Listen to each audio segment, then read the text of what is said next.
go. So, Hornet family, did you want to know a fun fact about your principal? Did you know that I'm a brat? Oh, scandalous, right? That's right, I'm a brat. And to be honest, I'm proud to be a brat. But the type of brat that I am is not the kind you're probably thinking of. When you hear someone being called a brat, it usually means that they're spoiled. Oh, I can tell you my husband spoils me. Or that they're someone who only thinks of themselves.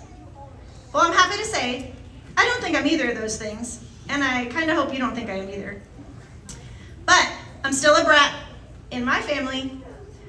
Isn't that so silly, though, to call your principal a brat? I'm a brat because I'm a child of an Army officer or an enlisted person. I'm someone who's grown up on Army bases or in military communities for all of my life. BRAT, B-R-A-T, is another acronym, we like to use acronyms in education, another acronym that stands for bravery, resilience, adaptability, and toughness. Another fun fact about me is that I come from a long line of military serving family members. My grandpa served in the Army, my grandma served as an Army nurse, my uncle was in the Navy, my cousin was in the Army, and most importantly and most significantly to me, without getting emotional, was my dad. He served for 22 years in the Army. He's not here with us today because he is still on this earth, thank goodness, but he is visiting his family in Wisconsin. Because you know, when you're military, you live everywhere, right? So they are up visiting their family.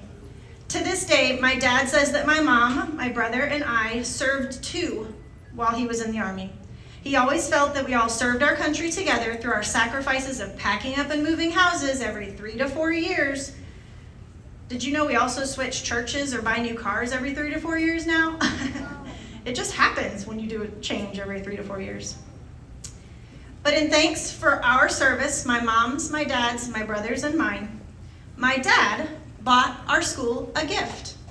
He wants to say thank you to our family for serving too and to representing the principal of Hardy Oak with a new flag, a giant United States flag, to fly in the front of our school. Isn't that cool?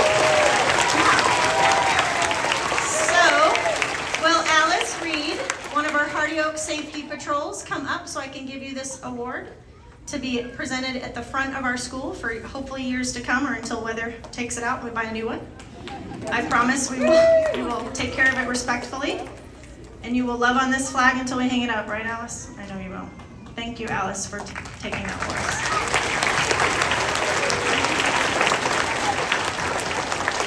So, from my words in Texas to their ears in Wisconsin, thank you, Mom and Dad, for your generous donation to Hardy Oak and for serving our country both directly and indirectly. As veterans know, your spouses and your families do serve too. All right, enough about me.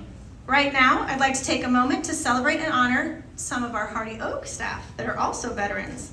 Please stand for your recognition and applause for your service to our country. Mrs. Brandy McKinney.